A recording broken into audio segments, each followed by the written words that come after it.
What's up sa inyo mga kalikot, JP Tech PH here. At kung mapapansin nyo yung area is familiar kayo sa previous vlog ko. So nandito tayo ulit sa kaibigan ko, dito kay Carlo. So may gawa tayo ngayon guys, Pioneer na AV receiver. So papakita ko sa inyo mamaya lang. So di ko na papatagalin pa ang intro. Let's get started. So ang gagawin natin guys ay Pioneer Todoroki Model VSX-531. So guys, ito may problema to. Wait tama. So ito guys, nakasaksak na yung ating unit. Pa-power on ko muna. Yan guys, nakikita nyo guys, yung kanyang vacuum fluorescent displays parang giverish or random numbers. So na-found out ko na yung problem na to. So, medyo maselan siya, guys. Kung hindi kayo familiar dito sa gamit na to, huwag nyo na lang i-attempt nagalawin. So, yun lang, guys. Ngayon, bubuksan natin yung unit para mapalitan yung part na kailangan palitan. At makikita nyo rin yun in the next video.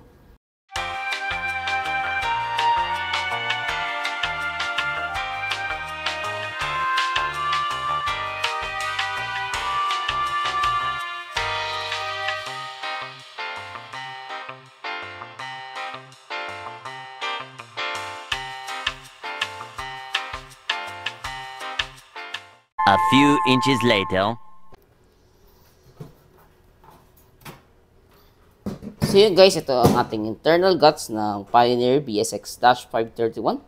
So ito yung kanyang HDMI board. So guys, ingat lang kayo dito sa paghawak nitong part na to kasi very delicate ito. Ito na rin yung mismong system board niya. Ito yung amplifier board. Ito yung power supply distro. Ito yung transformer. Ito yung standby supply.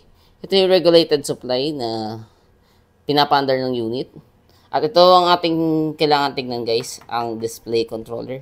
So nandito nagmumula yung problem niya guys, kaya kailangan ko muna tanggalin yung harap para maano natin. Okay, magbabalik naman ako. Much later. So guys, ito yung ating display controller ni Pioneer. So guys, may problema tayo. Ewan ko kung okay pa to. So titignan natin kung makakaya pang i-fix tong part ng flex cable. So, medyo delikado na siya guys. Kaya pag hindi nyo kabisado tong unit, huwag nyo na lang galawin tong part na to kasi napakaselan. So, yun guys, dito tayo sa kabila. Ito yung kailangan natin palitan guys. Ito yung kanyang display controller na ipa-flash ko na lang sa screen. Kasi hindi available sa Shopee at Lazada ito at na-order ko lamang ito sa AliExpress. So, yun nga lang ang naging problema. Masyadong mahal, kaya no choice. Kasi kailangan buhayin talaga tong unit at maayos yung display. So, mag-prepare lang ako ng pang tanggal natin para dito. Babalik naman ako. 1 minute, 37 seconds later. So, ito yung aking trusty old SMD reward station. So, matagal ko ng hot air. So, yun nga guys, kailangan natin tanggalin to. Pero make sure na hindi mo siya sobrang mabababad yung kasi madaling mag-tamper tong board na to. So, try natin mag-set sa 300 degrees Celsius. So, yan. 300 degrees Celsius at nakatutok sa 60% ata. 60% yung air niya. So, yun lang guys. Proceed na tayo sa pag-remove nitong part na to. Magbabalik naman ako. So, ito guys, yung papalitan nating part, ang LD1970-LQFV. Ito yung display controller ng Pioneer Todoroki natin. So, yung display controller ng Pioneer na to is depende pa sa kung anong series yung unit nyo. Kaya, hindi siya one size fits all. So, tandaan nyo, check nyo muna yung service manual bago kayo magpalit nitong chip. Kung napansin nyo na gano'n talaga yung problem ng ito lang yung kailangan palitan. So, yun na. Proceed na tayo sa removal ng ating display controller IC. Magbabalik naman ako.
minutes later. So yun nga, as you can see, medyo nahihirapan ako ikabit tong ano niya, display controller IC. Medyo nag-aano yung traces niya. Medyo delikado guys, kaya ano talaga, kailangan doble ingat kayo sa paglagay nito. So yun, testing ko na lang siya guys. Hindi ko nga lang fully assemble muna kasi kailangan ma-verify na working na talaga yung display niya. At nasa tama yung ano niya, bawat segment. So yun lang guys, babalik naman ako.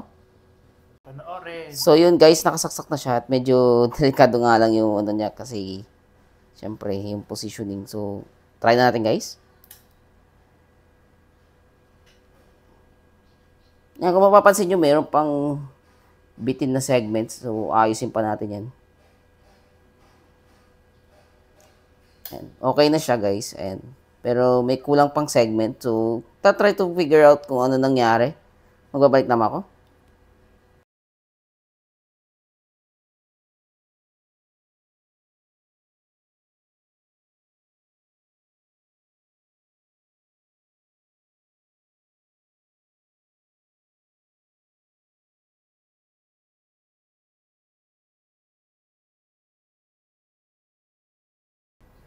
Ayan guys, take 2 kasi may problema tayo.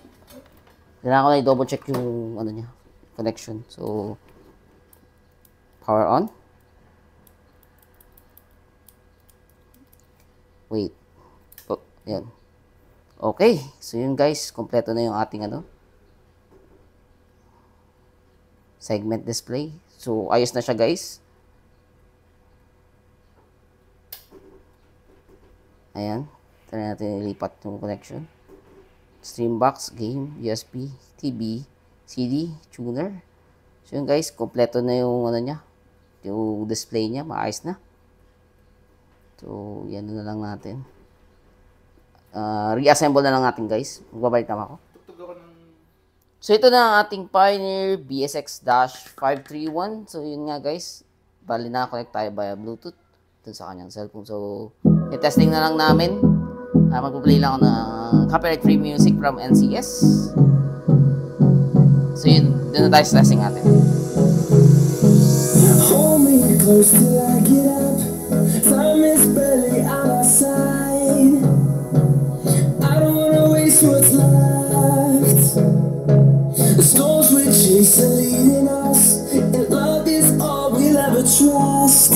Yeah, no, I don't wanna waste what's left. And on we'll go, through the wastelands, through the highways, till my shadow turns to sun rays. And on we'll go,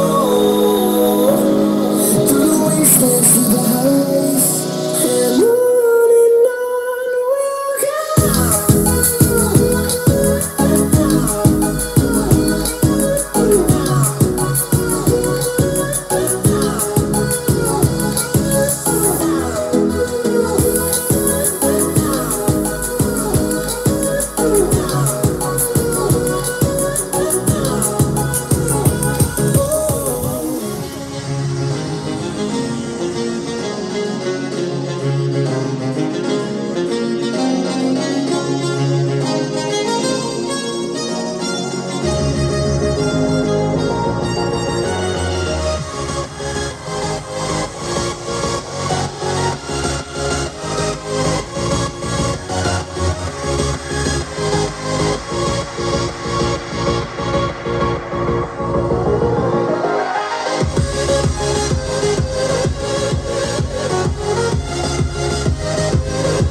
Several bad puns later. So yun guys, ito yung ating internal guides ulit ng ating Pioneer BSX-531. So guys, ito yung problema guys ha. Itong display controller IC. So napalitan natin guys at medyo maselan siya guys, kaya doble ingat kayo sa pag-repair nitong gantong unit. So tsaka lalong maghihipo dito sa HDMI board kasi nandito na yung DSP niya sa IC na to guys. Kung nakikita nyo. Ayan, to i-zoom in natin. Yan. Yan yung kanyang DSP chip. So pag nadali yan guys, babay na tong unit na to. Mahirapan kayo makuha. Not unless may makukunan naman ito, pero sa service center nga lang ng Pioneer. So yun guys, ito na. Okay na yung ating unit. Ready na to gamitin sa sa Laguna, sa may-ari nito ko. So mabalik na ako. So yun guys, successful na ating Pioneer BSX-531. So hindi na to magkakaproblema guys kasi napalitan na natin yung display controller or yung VFD controller IC. So yun guys, pagdating dun sa pagbili ng item, make sure na mag-ready kayo ng sandamakmak na pera kasi sobrang mahal talaga yung part. Pero nyo, pumili ako sa AliExpress nito for 100 something pesos lang, pero binawi nila sa premium shipping. So yun lang, mabigat talaga. Tapos isa pang problema, mabayaran nyo din yung sa courier na UPS. So yun naman guys, ito na ang ating outro. So, hanggang dito na lamang ating video. If may tanong kayo or inquiries, pwede na kayo mag-visit sa aking Facebook page. Nandun lamang sa aking description ng video. So, yun guys. Ito nga pala si JP PH. Kita-kits sa another video natin kung may video pa ba. Joke. At maraming salamat sa inyong panonood. Bye-bye!